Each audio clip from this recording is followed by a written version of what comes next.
Welcome to Rich Conversations. On today's episode, Paul LeCrone returns to the podcast. Instead of reading the same book and then discussing it on here, I just wanted to pick his brain about psychology and philosophy. We had a really great conversation, and it's deep and philosophical, just full of positive vibes. And so if you're looking for something to kickstart your day, this is it. I had a lot of fun, and I'm excited to share this with you. You can follow Paul at A Penguin Latte. Let's begin.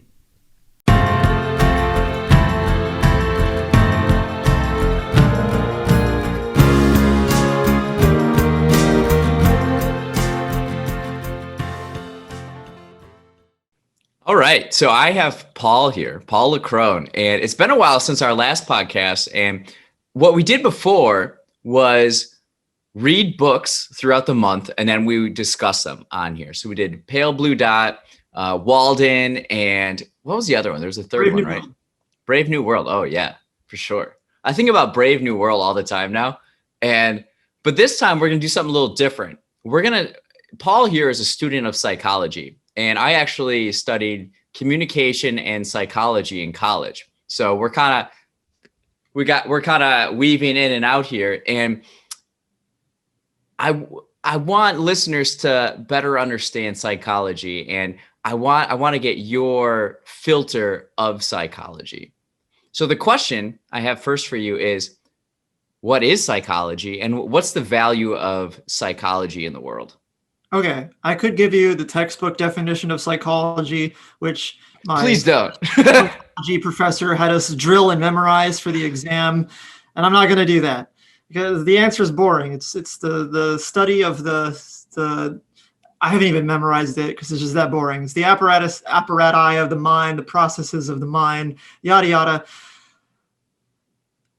To me, and not just to me, but to people who take these things seriously, who take the inner world seriously, psychology is a study of that.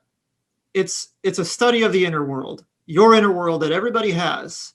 And what's so strange to me is that I used to be so apprehensive and resistant towards these ideas relating to the inner, the psyche. I wouldn't use the word woo-woo to describe all this stuff because my mom, not just because my mom, I mean, shout outs to my mom, I love her to death. My mom would want me to meditate, and she wanted me to get more in touch with my spiritual side. And I was just this angsty teenager, and I thought all of that was just nonsense. Yeah. Really, I wanted nothing whatsoever to do with anything that had to do with my inner self, my consciousness. I didn't even know what a consciousness was. I thought it was just some grandiose thing. I wanted nothing to do with it. Mm-hmm. And I'll tie this short life story into your point as well. It wasn't until I discovered Jordan Peterson's work, honestly, and I might get... People have told me that I sound so much like him because I read a lot of the stuff that he's read, Jung and Nietzsche. Like, he's very iconic for talking about Jung and Nietzsche. I discovered his YouTube videos, the classic one about cleaning your room, and he was talking about Nietzsche and Jung, and that's when things started clicking, and I started applying these things in my own life. And what psychology really teaches you is it's okay to experience difficulties. You're supposed to experience difficulties in your life. There isn't one umbrella philosophy that is going to just make you happier. And what I like about Jung so much, and you really wanted to get into Jung with me as well, I really enjoy studying the kind of psychology that articulates why it is we need difficulties in our lives. And you and I have already discussed Brave New World and that wonderful scene with the savage and the controller, about how the controller, spoilers if you haven't read this book, why haven't you read it yet? Why the controller why it was so bad for the controller, Mustafa Mon, to make everything easy. Mm. And so psychology to me is the study of how one can better themselves through not merely through coping with the built-in difficulties of life itself. You don't have to search very far to find something difficult. You already come into this world predisposed to all of your inborn psychological setbacks built into you. And there's a history to that as well, because you have to deal with the genes you've inherited from your parents and your environment and all sorts of horrible things to deal with. You come with these limitations. So Why is psychology so important to study and understand? It isn't so that you can trick your friends into thinking that you can read their minds and like sometimes get this like, oh, you know, psychology, tell me a cool like trick. Can you like, what am I thinking about right now? Or why do people behave this way? Yeah. You study psychology to learn more about yourself. And it's not selfish at all. It's not selfish. You introspect and you learn more about yourself, not because you're so infatuated with yourself and you're such a narcissist, but because you want to understand your own limitations and what those limitations are. And those limitations won't necessarily ever go away. They will always be there. And it's with those limitations that you actually become a better person, because you're able to you want to do awesome things in life despite those limitations. And you need that struggle. It's the Bruce Lee thing. Pray not for an easy life, but the strength to endure a difficult one, which is the total counter thesis of the controller's philosophy of Brave New World. Yeah. So in short, to summarize, I study psychology so that I could better understand myself. And the study of psychology has also led me to other philosophical forms of thought, religious modes of thought, like the Tao Te Ching. And I'm reading the Bhagavad Gita right now as well. And there's all sorts of crossroads between religious texts and what you've learned in psychology, especially. How many books are you reading right now? I am in a that's a great question to ask me right now, because I'm in a very scattered reading epoch in my life. What I used to do is actually read one book start to finish. Right now I'm in this chaotic Naval Ravikant-esque style of reading where I'll only read something from a book that's interesting to me right now.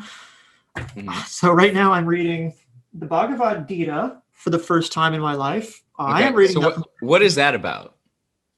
So the Bhagavad Gita is a Sanskrit scripture, and I want to make sure I have this right because this is all very new to me. I'll just read you the 18 chapters of the Bhagavad Gita, the glory of Sanskrit literature, encompass the whole spiritual struggle of a human soul. So it's this dialogue between Krishna, who, and thank God I have a friend who told me that Krishna is not necessarily God, it is creation itself, the thing that God created. And apologies if I'm getting this wrong, but I think this might be right. It's a dialogue between Krishna and Arjuna. Again, apologies if I get the pronunciation wrong. Arjuna and Krishna. So Arjuna is the struggle of the soul, and Arjuna is communing with the existence as such. It's very clear language, actually, probably more clear than my own explanation of it. So if you've ever read the Tao Te Ching and you didn't know what the hell it is you just read, because the Tao Te Ching is extremely poetic and I don't want to say esoteric, but it takes a few readings to actually understand what it means, and it matters to get the right translation. The Bhagavad Gita is very clear in what it's trying to tell you. And there were some passages from the Bhagavad Gita that I read multiple times over because the passages were so clear. And to summarize it, it would be to find peace within both gain and loss, pleasure and pain. So to find peace and pleasure means say that again? To find peace in pleasure and in pain. So to find peace in pleasure means to enjoy the pleasures for what they are, to not be consumed by them. This also ties into the distractions thing you and I like to talk about. To enjoy the pleasures, not to be taken by the pleasures, and to find peace in pain. So to find peace in sickness, to find peace in your own psychological limitations, the pain of existence. So I'm reading that. I am very, very slowly working my way through Symbols of Transformation by Carl Jung. This is just only the second book by Jung I've ever read, and can't say that I understand. How many books did Jung put out? So in the Bollingen series, the collected works, I think there's about 22 volumes, which are all massive. There are a few books that are recommended for the wider audience, which are the Red Book and Man and His Symbols. I haven't read any of those. I'm torturing myself by going straight into the dense stuff, not because I'm any wiser or smarter, just because I like torturing myself intellectually with these books. Trying to find peace within your torture. Yeah, so I'm reading that. And what else am I reading right now? Oh, I also read Nietzsche's autobiography, Ecce Homo. And there is this wonderful part in this book, which I really wanted to share with you, which I think is so cool, which is because you were asking me earlier, what have been my influences, both lately and all time. Mhm. So there is this bit in his autobiography. It's from this chapter where he goes, and this also rhymes, which is why I like it, because it rhymes. You rarely read something that actually rhymes. How much Philosophers don't like to rhyme much. You don't like to rhyme much. How much truth can a spirit bear? How much truth can a spirit dare? That became for me more and more the real measure of value. This is the kicker. This is my favorite part, probably in this whole book. Error, belief in the ideal, is not blindness. Error is cowardice. Every acquisition, every step forward in knowledge is the result of courage, of severity towards oneself, of cleanliness with respect to oneself. The error is a lack of courage. What do you think of that? What do you mean? The error is lack of courage? What do you mean? So like in life, Yes. the error Is lack of the courage. error you make in life is not having courage. Yes. Yes. Not necessarily blindness. So why I think that's so great is because you could spend an entire lifetime, and Nietzsche also talks about environment. He spoke a lot in this book about having the right environment, both I guess psychologically and also physically, to be confronted with the ideas that are going to move your soul to do something that's purposeful and meaningful to you and to other people. And so he said the worst times in his life came from when he wasn't in the right environment, breathing the right kind of air that would give him the ideas to write the books that he wrote. And so there's that. And I'm not sure how that relates to the idea of courage. I think that's a self-awareness thing. But with the courage thing is that it's really, you hear so many people talk about how just having the courage to do something, to start something that matters to you, to start a project that matters to you. We all have all of the information in the world at our fingertips with the internet now. Yeah. And the modern way of modern people say this all the time. Like, what are you going to do to show up with it? You got to have courage to face that blank page, Yeah. to take all this information that you're confronted with. And if you want to be a creator, if you want to be an entrepreneur, an artist, you have to have courage to share your ideas with people, with other people. Like, we're not blind anymore. We have all the information, and new information is coming out every second. If you want to do something phenomenal with your life, you got to have courage. The error is a lack of courage.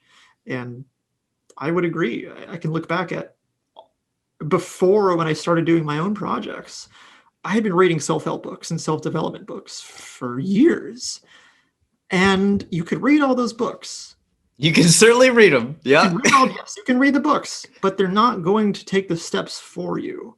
No matter what it is you want to do in your life, you need to take those steps. And it's always going to sound cliche because it's true. Well said. Well said. Part of, I think, having courage, sometimes it's hard to have courage when you don't know yourself. And this goes back to the importance of psychology. Like, say you want these things in the world. It could be because society is telling you that these are what we value. This is what's good, but you don't know how to get there. And the reason you don't know how to get there is because you don't know yourself. So the importance of taking the time to understand yourself and psychology plays a role in you identifying what you want and then how to get there, I think. Yes. Yes, you're absolutely right. You need to pay attention to the ideas you're having, the thoughts you're having. If you're stuck in a job that you hate and you're having these thoughts underneath the surface, if you're in this job and something's kicking at you and it's poking at you, you need to sit with that. You can't just ignore it. And that's terrifying because that could be an entire, if you follow that line of thought, And if you make that leap and if you leave that job and if you have a family and what that means for your social life, it's a complete transformation of your identity. Yeah. So transformation itself isn't this beautiful, blissful thing. It's scary. Painful. It is scary. In the self-help world, I hope starts to talk about how painful it is, because it paints this colorful picture of transformation. And I've always been a big fan of tough love, which is why I like Jordan Peterson so much, because it's that tough love motivation that I like to call it evil advice. That advice that's going to just ruin your life temporarily. There's always going to be a good side to the other end. Yeah, transformation is scary, man. It really is. It's lonely because you talk to different people. You're no longer part of a certain peer group. You're no longer surrounded with the people you used to be surrounded with. And yeah, it's terrifying. Man needs difficulties. I'm quoting Jung. They are necessary for health. Everybody needs. A lot of times, in my own experience, you start having this faith that these small steps you're taking and these habits that you're trying to build will lead to something better and something greater. But a lot of times, in my own experience, it took at least a year to be like, oh, wait a minute, something's happening here, and because I think what's so difficult for people that aren't aware of psychology or don't study psychology is it's not tangible. So it's very hard to, because it's not tangible, they don't see results right away. Or, you're exactly right. Yeah. If you study psychology in school, what job does it lead to right away when you're looking for a job, right? Yeah. Well, that's what school wants you to think. Like, right. Exactly. It puts you in that school job mindset. No, you learn psychology to better understand yourself so you don't end up in a job that you hate. Right. So and you can apply it to anything. Yes. It's so applicable. It's the only golden hammer you can really get away with. The golden hammer thing where you take an idea and you try to apply it to everything. Yeah. I think psychology gets away with it because it's wide. It's so far reaching. Mm-hmm. Yeah, it is untangible. And that's where the trick is that. So it's hard for people to get into something where they're not going to see results instantaneously. Yes, like meditation is a great example of that. Yes. Well, I got to meditate, sit down, reach nirvana. No, I've fallen off the bandwagon so many times, Rich. It's so hard. Introspection itself, whatever form that takes for you, you don't have to sit on your butt and meditate. You can go for a run and get a meditative state from that. Yeah. But like anything difficult, it's showing up every day.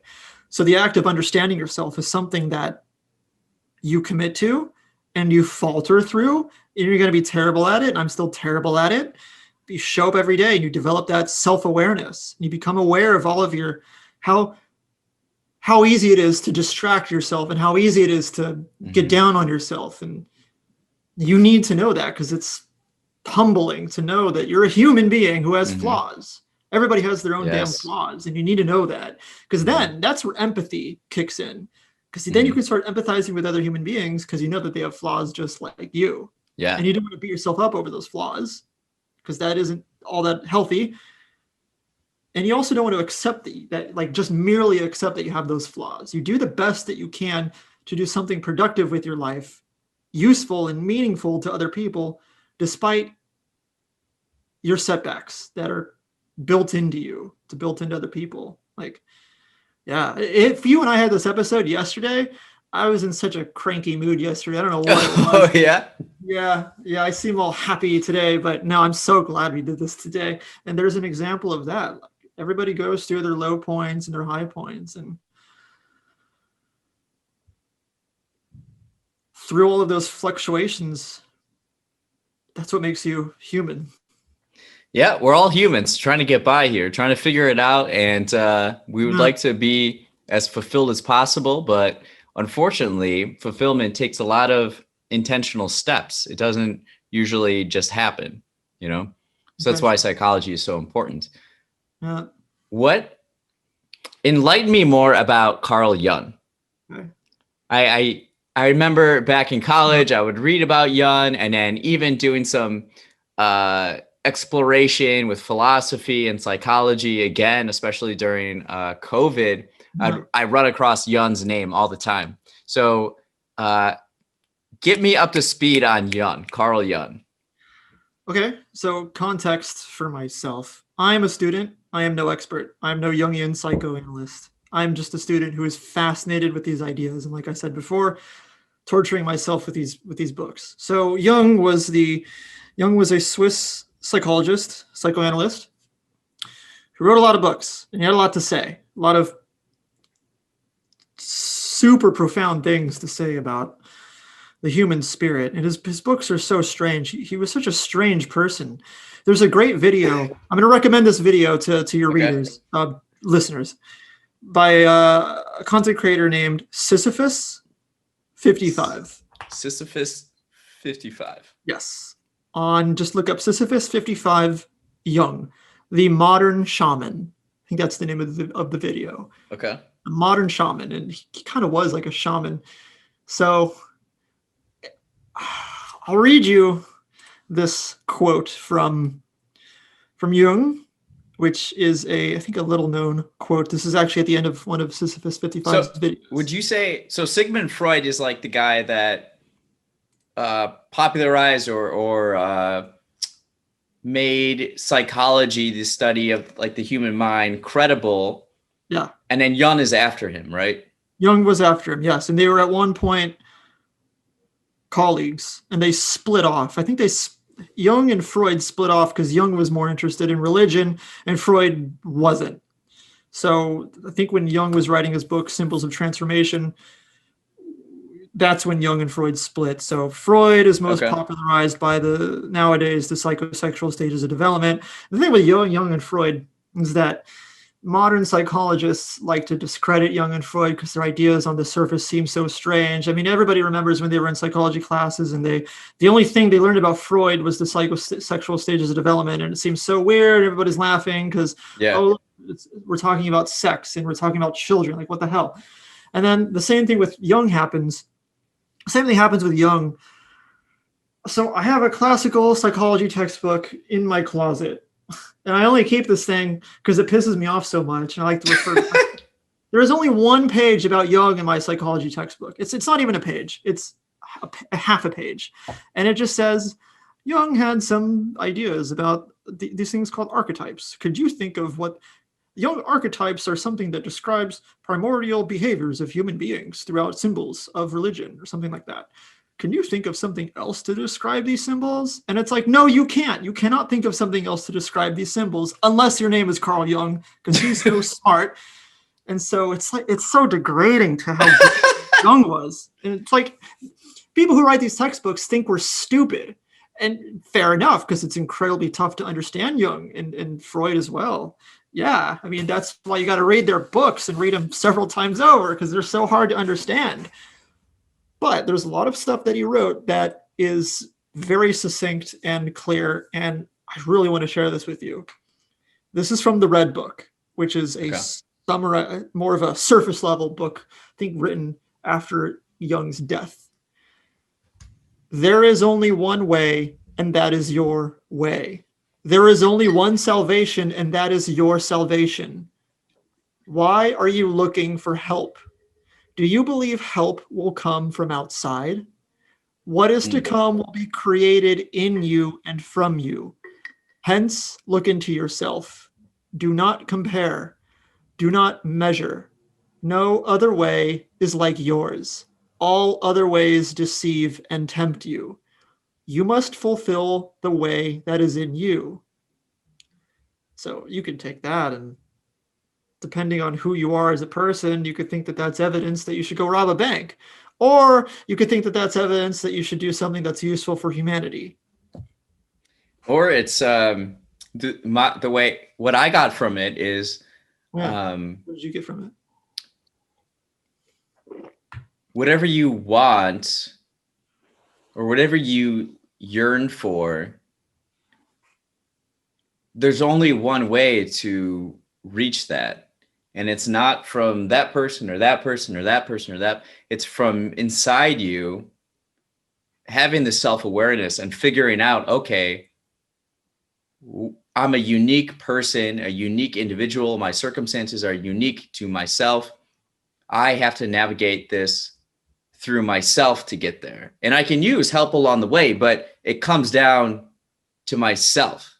That is the perfect summarization of that. Yes. I couldn't have said it better myself. Yes, ladies and gentlemen, Rich Hebron. There is a wonderful short little article on brain pickings. You've read Brain Pickings, right? By Maria Popova. I think that's... No. Yeah. What? You've never read Brain Pickings? No. There's a lot of books I haven't read, Paul. No, You'd it's be a blog. surprised. It's a blog. It's a blog. Okay. It's a blog called Brain Pickings. It's wonderful. You're just the kind of person who would enjoy it. So she writes about other writers. So there's this article about Nietzsche. And Nietzsche has this quote that goes, I'm going to paraphrase this. You are the only person who can walk the bridge of your life. And that's another way of saying exactly what Jung just said. Yeah. It's like you can enroll people to help you. And nowadays I'm thinking about friendship as this kind of enrollment process where who do I want in my life who I can rely upon for spiritual help? And who can I rely on for help for creativity, for content creation? Who can I rely on for financial advice? Things like that. Yeah. Enrolling people to help you along the way. That's the true mark of friendship. People who would love to help you, to have you fall back on. But you are the only person who is capable of making your life the way you want to make it. Nobody else can do it for you. So you're exactly right with that. And so Nietzsche, you're the only person who can walk that bridge, which is your life. And Jung is saying there is only one person who can decide your way, and that is you. Yeah. So that's one of his more clear things to understand. I mean, you got what it meant just in the first go around. I mean, I could open up one sentence from Symbols of Transformation and like I have no idea what it means. Like, after all that has gone before, it is evident from this passage that the city, the heavenly bride who is here, promised to the son is the mother or mother imago. I mean, you need the context from the rest of it. That's not very fair, but it's a completely different subject matter than what's being discussed in that quote that I just mentioned to you. Mm-hmm. Yeah. What's another quote? Okay, so I got 9 of these. Okay, so here's a really good one. Actually, they're all really good. This ties, I'll kick one off by saying something that ties exactly into what you just said. The shoe that fits one person pinches another. There is no recipe for living that suits all cases. Yeah. So you could think that one lifestyle would fit you, but it's so constraining. It's squeezing you. You think that, well, to be successful, I need to be a salesman of insurance. Okay. You do that, but then you feel these constraints on your psyche, like you can't be creative anymore because you're selling insurance, and that's not who you are as a person. You might find some financial success doing that, but somebody else who's more inclined to sell insurance is going to benefit from that lifestyle. And that person, if they were to become a YouTube content creator, would probably hate it. Yeah. Now they're not able to sell insurance, which is what they love doing. So the shoe that fits one squeezes another. Let's see, what's another one?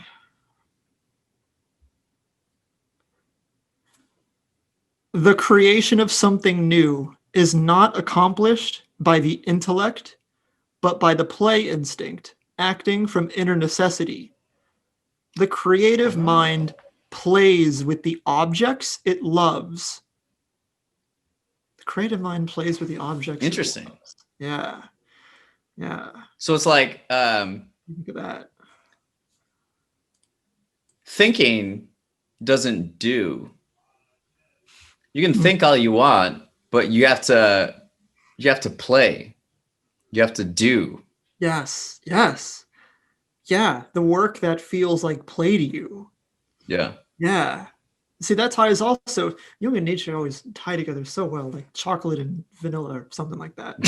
Nietzsche has this verse from Beyond Good and Evil that goes, mature manhood is to reinstate the seriousness that one had as a child at play. Oh, yeah, that's great. I know. That is great. Oh, right? Yeah. Mature. What's your favorite Nietzsche book? Well, I've only read 2 so far. Okay. And his autobiography is the one that's... What's that called? I don't know how to pronounce it right. ECCE, Homo. That's it. That's the title. Oh. Ecce homo. Not entirely sure how to pronounce that right. Okay. That and Beyond Good and Evil. Which my favorite so far? I don't have a favorite. I would say that his autobiography is the easier one to read of those two. I mean, he wrote a lot of books. Yeah. So yeah, the seriousness that one had as a child at play. That's good. Yeah, that's good. Clicked, I can tell. Yeah. The debt we owe to the play of imagination is incalculable. That's also from Jung. So yeah. What is it? The debt we owe to the play of imagination is incalculable. So when you're doing this podcast right now, and when I'm doing mine, you could call it work, but it doesn't feel like work. It's play. It's we're imagining it, but we're doing play and work. It's we don't have a word for it. Yeah. We're so used to calling work, we're so used to thinking about work as such. Clock in, clock out, do something we hate doing. It's work. It's Yeah.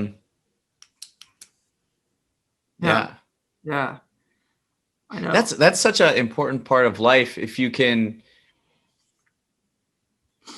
make your work play. Yes. Like I live with my creative partner now, and we're working all the time, but we're playing. So like our apartment, we've turned into like a creative studio, and we're just playing every single day. And we're doing work. It's crazy. Right. Yeah. He's an animator and illustrator. So our living room, we have a table that looks over. We're on the 9th floor in Chicago, and so it looks over some of the city buildings. And so the table's nice and clear. That's where I'll go and do my stuff. And then right next to it, he has his animation workstation. So he has like 3 screens, and he's just playing, he's just drawing and illustrating, and it's just, it's just good vibes. And it's like he'll go somewhere during the day and then come back later, and it was like, I did a lot of work today, and like we just played, weird. I just tweeted this the other day. I wrote, I rarely feel productive because so much of what I do doesn't feel like work. Yeah. You don't ever feel productive. You don't feel like, oh, I got so much stuff done today. And then some days you don't, because like what you did was just record 2 podcast episodes, and yeah, it's work, right? I don't want to discredit creators who are working their butts off. There's a lot of creators out there who are working. The editing too. The editing's work. Yeah. But it's fun too at the same time, weirdly. Yeah. Right. Well, when I'm editing my videos, making the trailers for the podcast, I don't feel like I'm begrudging it. The only micromanager is myself, but I'm not berating myself to do it a certain way. Yeah, it's a strange thing. We don't have language for it, which is why we're struggling in the dark to come to. Here's something I experience. So we're talking about work, and my work is creating, but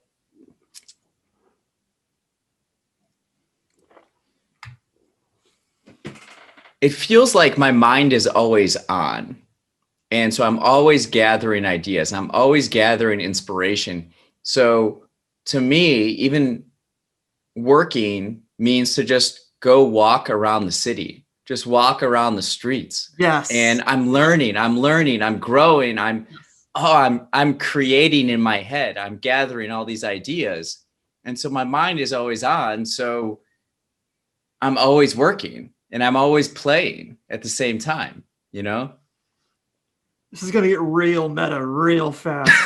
While you were saying that, I was thinking, man, I wish you said that on my show so I could have made a podcast trailer clip video thing for Twitter that I've been doing lately and Instagram, and edit something out of that and put music to it. So even while I have this conversation, my mind is always on as well. My mind is always on. But you're absolutely right. You're absolutely right. And that's why I need to say this to myself, to remind myself that even if you're going for a walk or if you're going for a hike, I just went for this solo hike last Sunday. It felt amazing.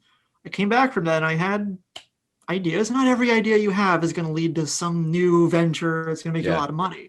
Might not even, as long as you take something and you make something out of those ideas, if you just write down those ideas.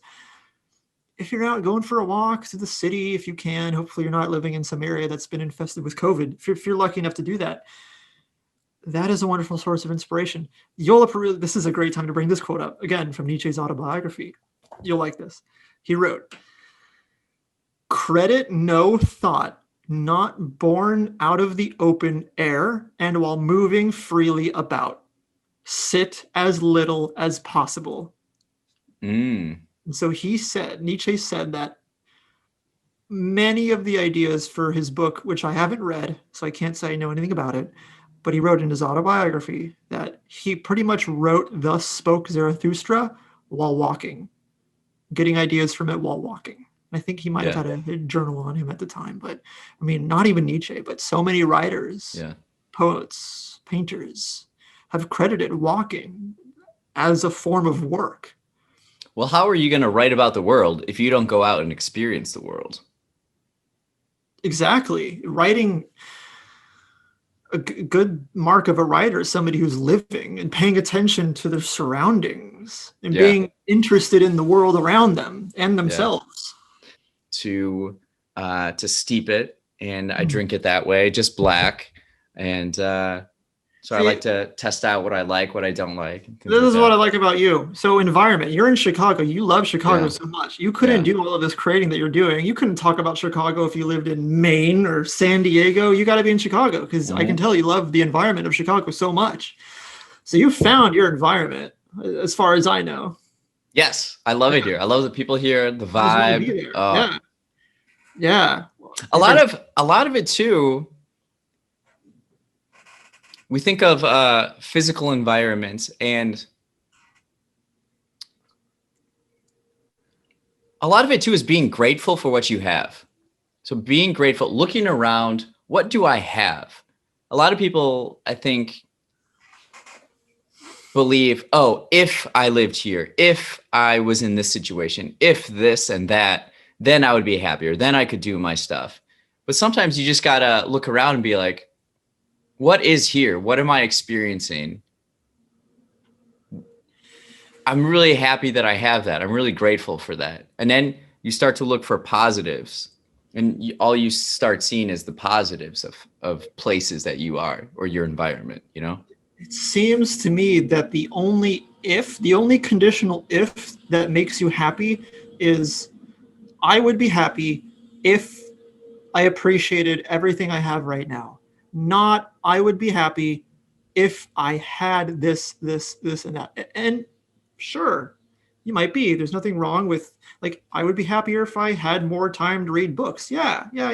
Or if I had more books that I want to read. But there is a trap within that too. I'm no wise guru, but you're absolutely right. And anytime anybody ever brings it up to me, it always reminds me to appreciate everything that could be taken for granted easily. I mean, I don't even know the degree to which I'm incredibly lucky to have what I have. Just the tools that I have around me to be able to talk to people like you. It's overwhelming. Like, that's why I don't like doing gratitude projects, because I'd be so overwhelmed by how great everything, it would just crush me. There's so many things to be grateful for. What was that? There's so many things to be grateful for. Yes. So many things. Yeah. Seriously. Well, why don't we end on one last quote? Sure. Okay. I gotta pick a good one. I've already picked so many good ones. I'll leave on a good note too.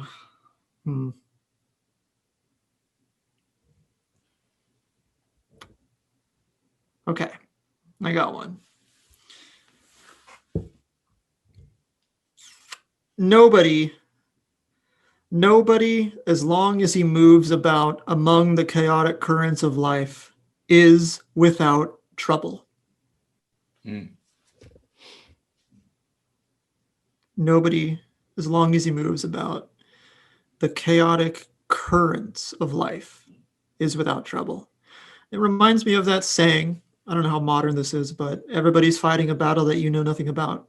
Yeah. So that's Yeah. where empathy comes in. And it's like, Yeah. we're all fighting against these waves, our own waves of life. And Everybody has, is it crescendo, the musical term for a descending moment in music? You know more about music than I do. I don't know. Well, I don't know the specific terms. Okay. I think it's crescendo. Crescendo, I think, is like up. Is that up? I always thought that as a down thing. Discendo? I have no idea. I don't know. Everybody, well, what I'm trying to say is that everybody has their own rhythms, their own ups and downs. And to meet people where they are, that's where empathy comes from. Mm-hmm. Yeah. And to accept that you have those and to not be so hard on yourself despite those ups and downs. So enjoy the ups and bear the downs as much as you can. Yeah. And also not to be hard on other people so much because they're all experiencing something we know nothing about. Yeah. Mm-hmm. Yeah, exactly. It's hard to tell sometimes because some people are really, really good at putting on a mask and hiding those things. And in some cultures, actually, I don't know, this is the extent of my knowledge, but I think in Japan, it's more so they don't talk a whole lot about the struggles of the soul as much. Because I was talking to John Dobb and he told me, the creator of Only in Japan, that in Japan, it's encouraged to just try to make other people. I'm feeling resistance to saying this because I don't want to discredit the idea or get this wrong, but John Dobb, talking to him, he was such a positive person. Mm-hmm. And he told me that if you just portray yourself in a way that's positive and good, it doesn't necessarily have to mean that you're happy all the time, because it's a really tricky term. But if you just come across as somebody who other people are attracted to because you at least know that life is hard as hell, I think the most positive people that I've ever met understand that life is hard. And despite that, they do their best to make other people feel happy. And I think that's what John Dobb does really well with his work, with Only in Japan, the videos that he does. And he told me that he learned that from spending 20 years in Japan, is that you recognize that life is hard and you don't spend so much time ruminating on that like a miserable philosopher. You do things that make other people feel good. Because we all need that. We do. He learned that from living in Japan. Yeah. Hope I got that right. Well, Paul, thanks for coming on. This has been a blast. I love just nerding out with you and just talking about psychology and life. And it's such a pleasure. This has been the highlight of my week so far. Yes. Thank you. Really appreciate it. Thanks for listening to Rich Conversations. Again, you can follow Paul at A Penguin Latte. Have a grateful day.